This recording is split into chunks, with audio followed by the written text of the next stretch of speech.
Assalamu alaikum and welcome to Perspective. We'll be talking a little bit about the Prime Minister as his interaction on the Conference on Interaction and Confidence Building Measures in Asia.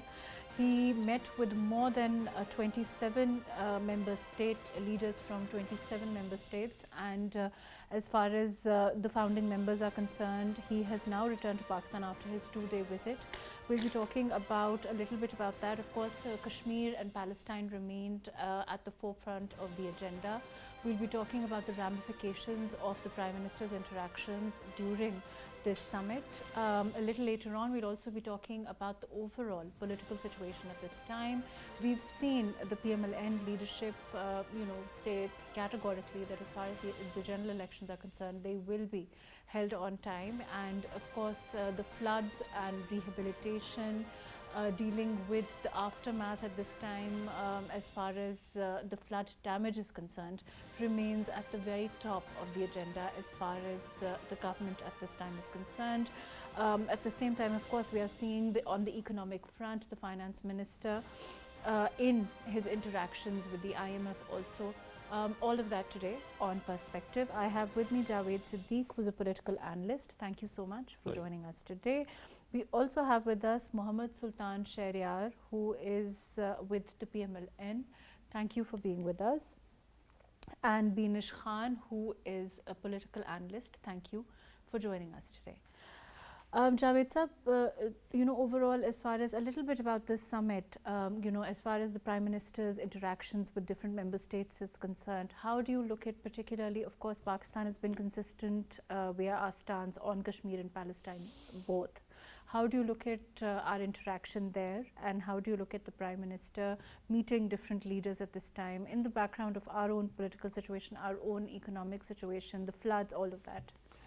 I think the Prime Minister has very ably presented our case at this conference, particularly about the floods which have devastated half of the country, almost half of the country. And 33 million people have been affected and terribly affected by these floods.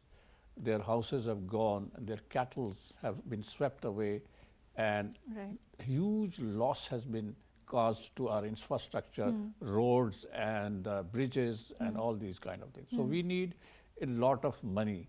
Around $30 billion loss has been estimated through this flood. And I think the Prime Minister was trying to convince the people who met and interacted with that Pakistan needs international support to rehabilitate all those people who have been rendered homeless, who are under the skies, looking for international aid. Unfortunately, the United Nations, the appeal of the United Nations for, for contribution has not been responded. Proactive foreign policy, we've seen as far as India also, we've said. I think that is very important because this was the forum where Indians were also present, and the Prime Minister has made it very clear that although Pakistan wants peaceful relations with its neighbors, including India, and Pakistan has always tried to have peaceful, cooperative relationship with India, it was India which actually did not respond positively. So I think the Prime Minister has said it in a very efficacious manner that this is our policy. We want peaceful relations to promote the economy of the region and to actually eliminate unemployment and poverty from both sides of the border. So, but the condition is Kashmir, because Kashmiris are being subjected to unprecedented subjugation, and they have unleashed, the Indian armed forces have unleashed a reign of terror on Kashmiris. They are being picked up, the women are being raped, and after doing away with 370, Article 370 of the Indian Constitution, they have, imposed draconian restrictions on Kashmiris. They cannot have access to internet. Thousands of Kashmiri youngsters have been imprisoned, and recently you have seen that Altaf Ahmad Shah, one of the prominent leaders of APHC, died in Tihar jail, and he was denied the medical aid, and his relations, close relations, were not allowed to meet him. So this kind of treatment, brutal Right. treatment Let is me come back being. to you, Javed Sahab. I'm going to go to Mohammad Sultan Shahryar. Ji, Sultan Sahab, as far as I want to go on and talk about politics also. As far as we've seeing jalsas from the opposition also. The press conference with Khwaja Asif stating clearly and categorically that elections will be held on time, all of those things. But right now, as far as the Prime Minister's interaction with the member states during this summit is concerned, we are seeing a proactive policy, foreign policy, and we are seeing, we saw the background of the UNGA also, and now also the Prime Minister talking about issues that have remained at the forefront of our agenda. How do you view this in terms of his interaction and also the way that the world is likely to look at it? Mahrukh, first of all, thank you very much for inviting me over. And it's been long that last time I appeared on the show. A lot have changed, and at that time we were in the opposition, and currently we are in the government. About the political scenario, the question that you asked, that the opposition, they are doing all those rallies and jalsas and all that. I think it's their constitutional right, and there's nothing wrong in it, as far as they remain, under the laws and regulations that are decided under the constitution. And about the summit, as my friend just highlighted, elaborated, I would say that it was dealt excellently. And I'm not because of the fact, because I am representing this party. We all, I think, the majority of the people, they are convinced with the fact that our prime minister, he has that convincing power when it comes to highlight an issue, and the way the issue regarding the floods was highlighted, or whether it was the Kashmir issue, or whether it was regarding the importance of the CPEC. I think it was dealt excellently. For example, if you talk, I was recently reading a book which says the title is A Whole New Mind, and it says that we are entering an era where all those old school gimmicks, I would say, and all those stats and being formal, it's gone, and now it's an age where you have to show empathies and you have to show emotions and all that, even if you are head of the state or head of a party. And I would like to talk about that video in which he's interacting with the Palestinian president, and the way he used the Arabic language, and he was so energetic and positive in that. So I think these are the things that really matter, and they really do provide a good gesture, I think. Right. Ji Sultan Sahab, I'll come back to you. Ji, Beenish, can you hear me? Yeah, I can hear you. Can you hear me? Beenish, before we move on, as far as Palestine is concerned, as far as Kashmir is concerned, of course, they are very close to, as far as the government is concerned, they're very at the very top of agenda as far as our foreign policy is concerned. Also, India, and we've talked a little bit before about it.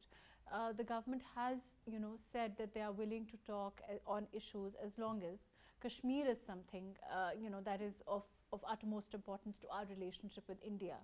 How do you view this? Do you think that it is going to, is it going to resonate at all across the border? Because we know that Modi's extremist policies, his stance overall on Kashmir, Article 370, all of those things are clearly, at the forefront of this government's I would say anti-minority agenda, and also anti-Muslim agenda overall. What I personally think is that there are a lot of crises which are taking place internally and externally as well. There should be political stability within the country, then we can talk about our foreign policy. So the situation within the country is very chaotic, and there is a lot of political instability. We need to first cater what is inside our country and to make it mobilize, and there should be more political tolerance in all around the political parties. Unless there is no political tolerance, then you would not have any stance on Kashmir or any other issues. Because obviously, the thing that India flashbacks and all these countries, like, you can't manage your own country. Then how can you talk about these countries like Palestine, and especially how can you talk about Kashmir? So political stability within our country is the utmost and the most important and the first priority that we need to focus. And there should Right. be unity. these Beanish, kind I of think things. on that very note, let me come back to you. Yes. Javed Sab, I think one of the things that Beanish is talking about, and I wanted to come to that, as far as our, intolerance in society is concerned. That is something that has been, an issue recently as far as our political landscape is concerned overall. Do you think things are, in your opinion, likely to get better at all as far as our the intolerance is concerned, or do you think we're going towards regressing very badly? Because we are seeing people being political leaders being accosted all over the world. We are seeing abuse being hurled at them. Whether how do you look at this overall? When we step back, how do you view?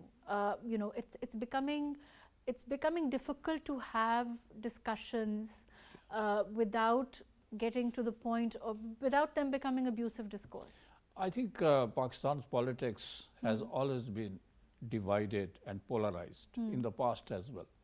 But as much as now? no, but I think in the past, the political leaders never ever closed the channels to talk and discuss and sit down and find a solution to the country's basic problems. But this time around, I think since starting from 2018 when the PTI came into power, PTI's agenda was, as they are claiming, that they wanted to do justice to everybody and they were trying to promote justice for people. And they also said and claimed that they had come to bring those people to accountability who have looted and plundered the resources of Pakistan. And NAB was actually activated, and we have seen hundreds of references being filed against the top political leaders of major political parties. Which we are now seeing falling Exactly. flat. But that created a very toxic situation because the opposition leaders reacted and they said that they are being subjected to political vendetta and revenge is being taken and all that. So that has made the political situation very toxic in Pakistan. So dialogue, which is very important to bring peace and stability, as has been said by one of the colleagues, that political stability is a requirement, a fundamental requirement to basically conduct a strong our leaders realize foreign that? policy. Let me come back to you. I'm going to go to Sultan Sahab. Sultan Sahab, do you think that it's something, Javed Sahab is talking about the fact that, of course, economic stability is linked directly with economic stability. We have seen a kind of tumultuous period in the past as far as economy is concerned as a whole, in terms of overall performance of rupee against dollar is concerned, all of those things. And we are at the point where the government is grappling with trying to stabilize the situation. Do you think that, and in that same environment, we are seeing calls for long marches, and then there is that debate of freedom of expression versus the right to protest versus the right to, inalienable right of people to be able to exist peacefully, not to disrupt. And we also have now a judgment to that effect, laying the guidelines in the field. How do you look at that? Mahrukh, first of all, I would like to take a minute and add up to the point, the wonderful point that Vinesh came up with, and then my friend added up in that about the tolerance in the political scenario. I think the division among the political parties or people belonging to different school of thought, it has always been there.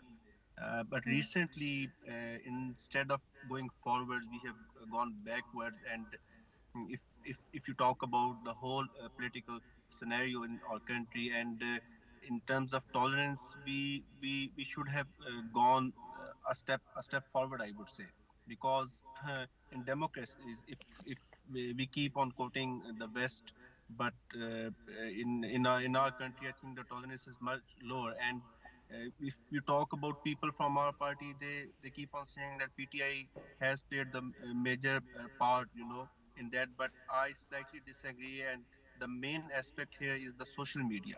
I'm sorry to say it, because of this revolution in social media, people people express more and more over there, and they have kind of became social media reps of their political parties within their families and their circles, and they just seem they just those seem to move back from their own point But of view. Sultan And Sahab, okay, granted that the advent of social media, it's part of this age at this time. We can't regress and control that. We can't, that is something that is here to stay.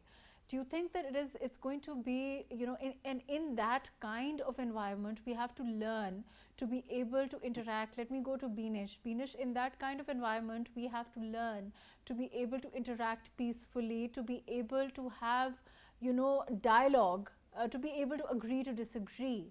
And that, unfortunately, whether social media is there or not, and I'll let Sultan Saab answer this later, but what's your overall take on this? What my take is on, basically, one thing that we need to firmly address is our humanitarian crisis that we're going through. We need to forget the fact of having leadership. One thing that's very essential is our economic stability and humanitarian crisis. We, unfortunately, we don't have leaders who can, show us the right path. And obviously you need to have certain leadership to guide you, and obviously you can change the mind of people. And all these youngsters that are on social media, you can't control things on social media, but you can direct them in a way that you can positively portray them, and you can make a difference in what kind of surroundings you want them. So what kind of behavior you want from people, you can train them in a way. So there's a lack of leadership and there's lack of true directions as well. So there's a lot of aggressive politics and toxic politics that's going on, and that is going to result nothing, and that's going to be very bad for our country's image and reputation as well, because globally people are watching us. So we need to Right. counter that as Javed well. Sab, do you agree with what Beenish is saying? But overall, as one, of course, there is social media. We can't close our eyes to the fact that we are going to be, technology is going to be, leaping and bounding as we speak, and that's not going to change. So we can't go back and, go to when there was no social media, when there was no internet and all of that. The point is we have to exist with the kind of, the kind of environment that we have. Yes. Does that at all have to do with it, in your opinion? I think this is an age of citizen journalism. Everybody who has an Android phone in his hand or in her hand is a journalist and can contribute towards the atmosphere, general atmosphere in the country. Unfortunately, the former political party in power, PTI, used social media to target the political opponents. And their sympathizers, their workers, particularly the young people who are very conversant with using this social media, they were basically asked or given target to troll and to target the political opponents. And that has created this present situation of intolerance and distorting facts. And if you look at the social media and YouTubers, they talk about things which do not exist, absolutely baseless. But the point is, so the point is, once you say something on social media, whether you say it about, if I say something about you or you say something about me, which is completely unsubstantiated, which is, and it's out there.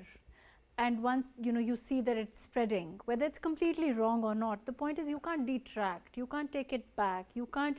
The damage is being done to reputations, to families, and to mental health. So attacks and counterattacks have become a norm.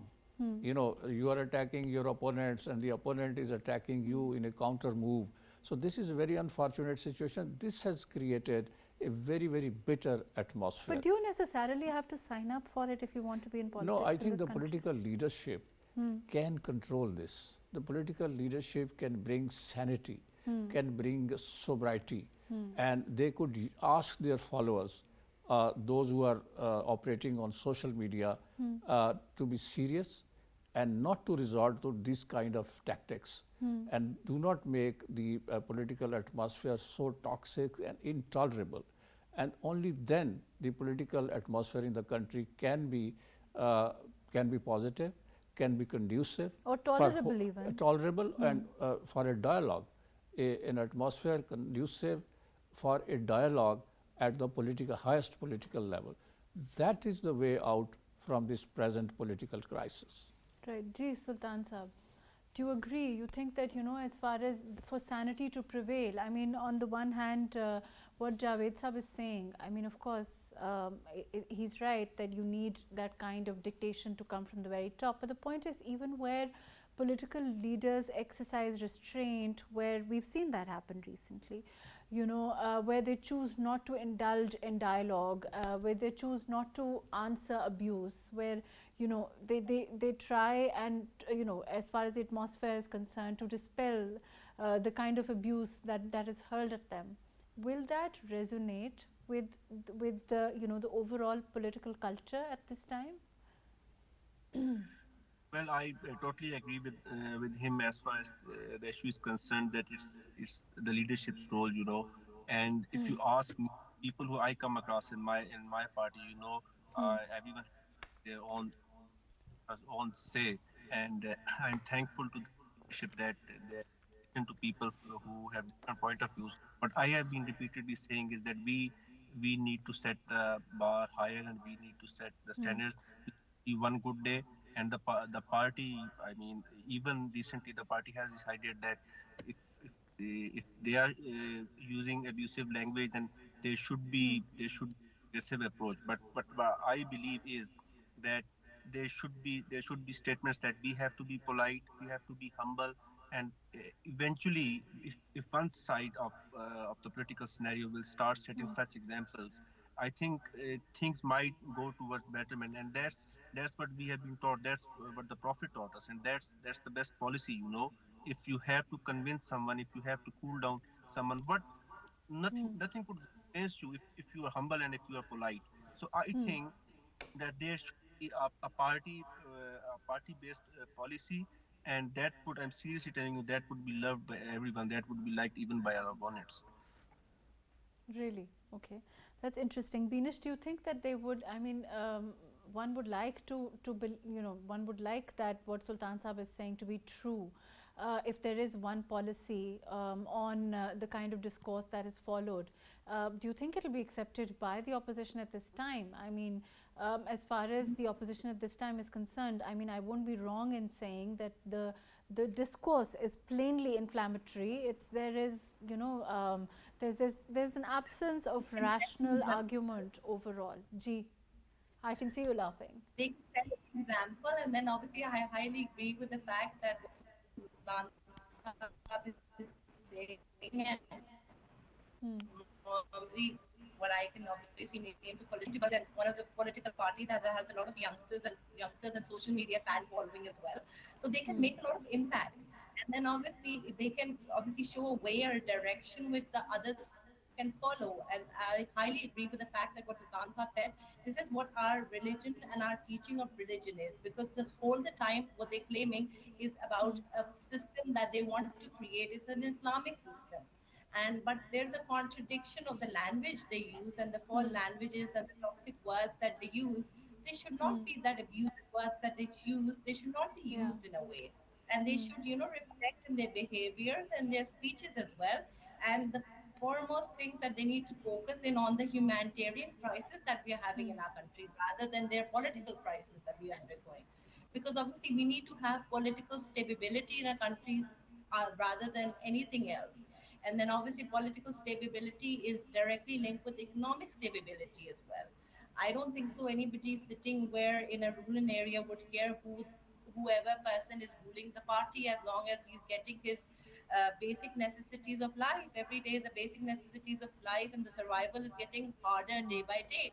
So they should address the basic concern issues rather than the political game, because our masses, that is the foremost things that they should focus. And I don't think so any political party is doing that. But that's what the government is saying. Javed sir, what Beanish is saying is that what concerns a person, a normal person, is essentially the provision of everyday utilities, is price hike, inflation, all of those things. And the government, as far as the government is concerned, the Prime Minister is concerned, he said from the very go that that's what they're focused on. They want to bring the prices down. They want to tackle the issues that that are real to people. But the point is, at the same time, can we ignore the fact that we are a very political kind of nation now?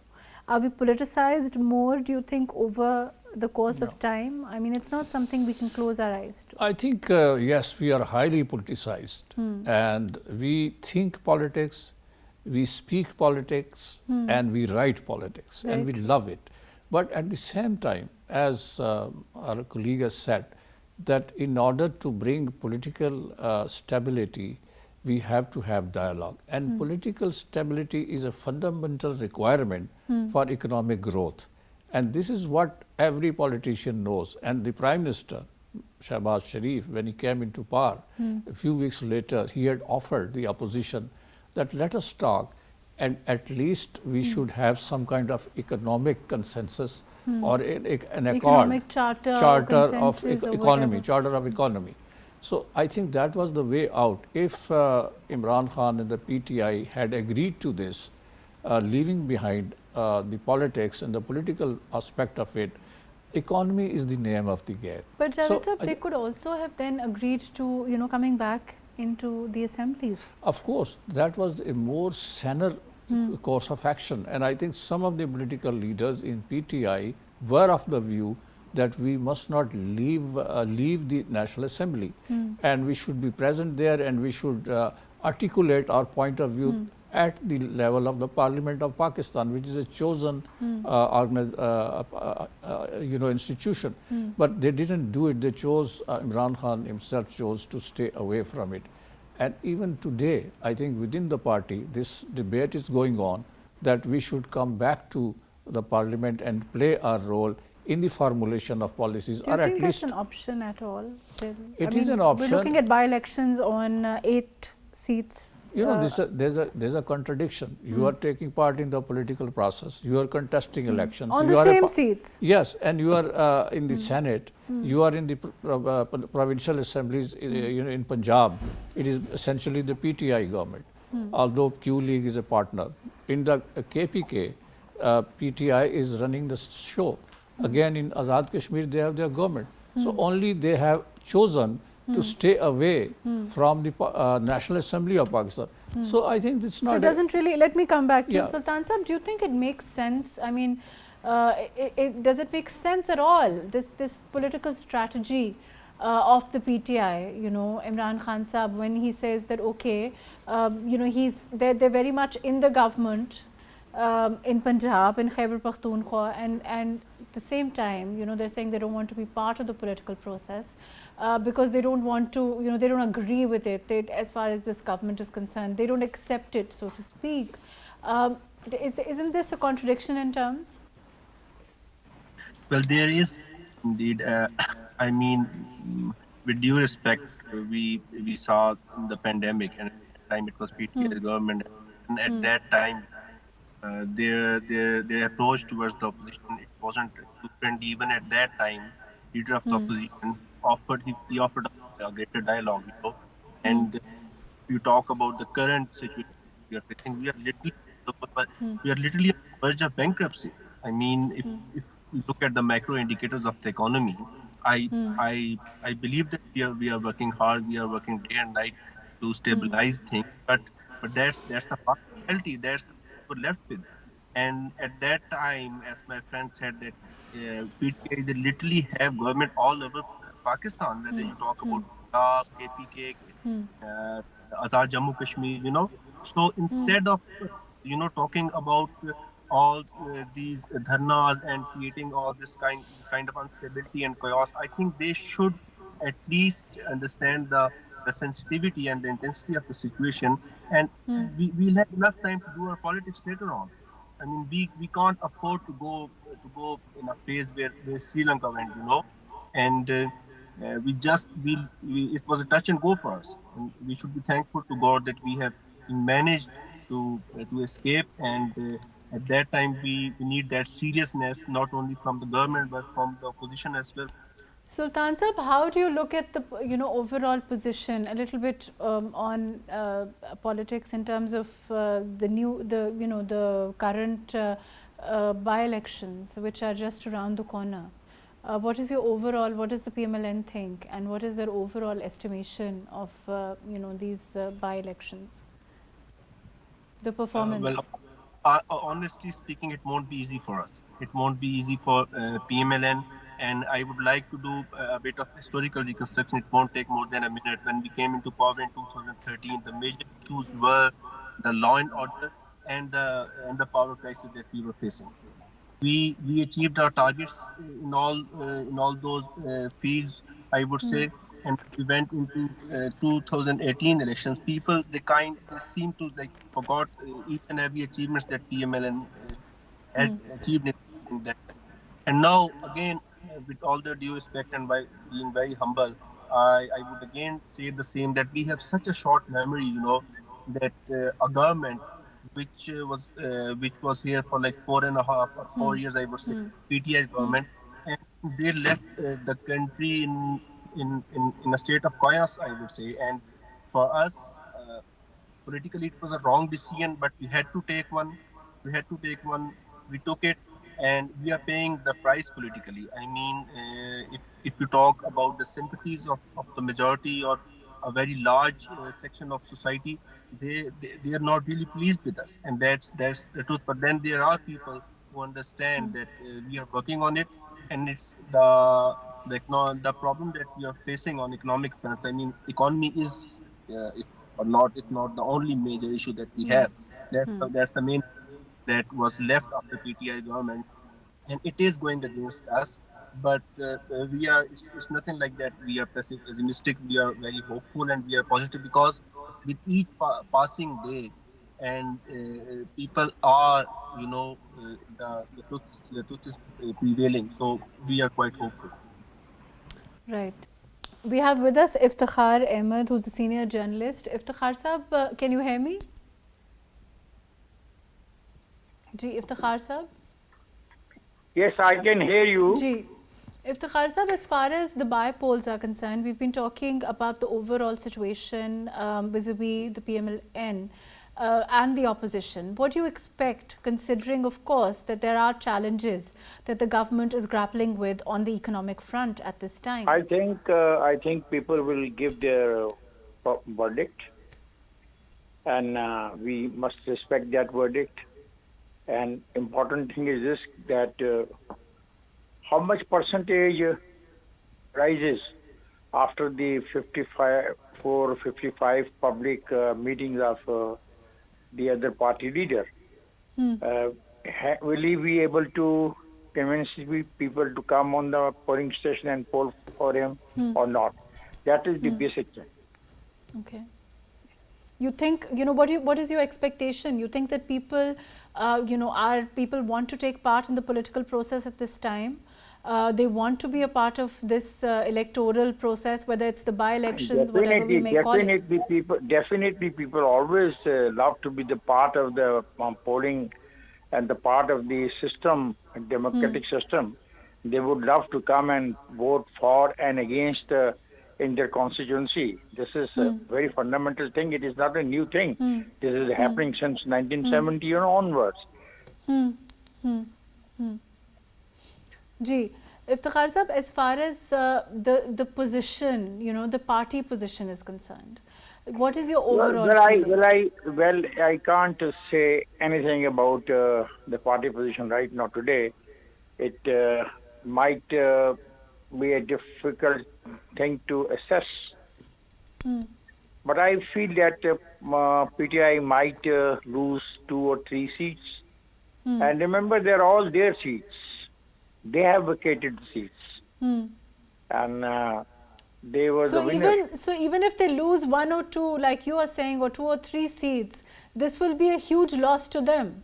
And we have been looking at a debate. It can't be taken as a huge loss to them, or it can't be taken a huge victory for their retaining other seats, because they are meaningless now. They don't want to go to the parliament. They don't want to participate in the parliament. They say all thieves are sitting in the parliament. I have no idea why they are contesting the election. If they don't believe in the parliament, if they don't believe in the role of the parliament, if they are not willing to go and play their constitutional role inside the assembly, why they are contesting? They are contesting just to show that they are here in the field. That's all. But if the Kharsa, we've been talking about this, and this is essentially what you're also saying, and in terms of this being a contradiction in terms, when they are part of the political process, they're very much in government in Punjab, in KP also, but they don't want to come in the National Assembly, yet they want to contest these seats for the National Assembly. So what happens after that? Do you think that there's a game plan? Are they going to, are these people then after, if whatever seats they win, are they going to come back to the National Assembly on those seats? Are they going to resign again? What is the overall plan at all? Or is there a plan in your opinion? Your question is very interesting. They will neither join, and they will say we are not going to the parliament. We can go whenever we like, because Dar came whenever he was asked after years to come and take the oath. The same case they will use of Chaudhry Nisar, that Chaudhry Nisar was asked to come and take oath after years. So we can go and take oath whenever we want. They want to make a joke of this system. They are playing with the system. That is their game plan. Because they can't retain all the seat. If the party leader when all the seats, he can't retain all of them. He has to retain one seat, and that is of Miawali, most probably. On other seat, he will say, I won't come, I won't go for the oath. And once the election commission will say, he will go to the courts and will refer the case of Chaudhry Nisar and Dar. But if the Kharsa, what about, I mean, this is also a debate that's been happening. What about the influx of money that is used when you contest these elections, the funds that are being used, the funds of the exchequer as far as the election commission is concerned? What about all of that? You said that they want to make a joke of the system. It's also making a joke of the kind, we don't have money to spare. The country doesn't have any money to spare. No, well, that is not a valid argument. Election has to take place. Once the seat is vacant, the assembly election has to take place. But if the Kharsa, those elections then have to be taken seriously. It doesn't have to be made a joke like you're saying. Well, it's up to him now. He's an individual. He can play. He's playing with all the institution of the country. It is not only the election commission. He's playing with the judiciary. He's playing with the armed forces. He's playing with the system. He's playing with the NAB. He's playing with everything. And nobody is there to stop him. Very interesting. Now, this election, which will take place on the Sunday, will prove what? Will prove nothing. Will prove nothing. No change in the parliament, no change in the system.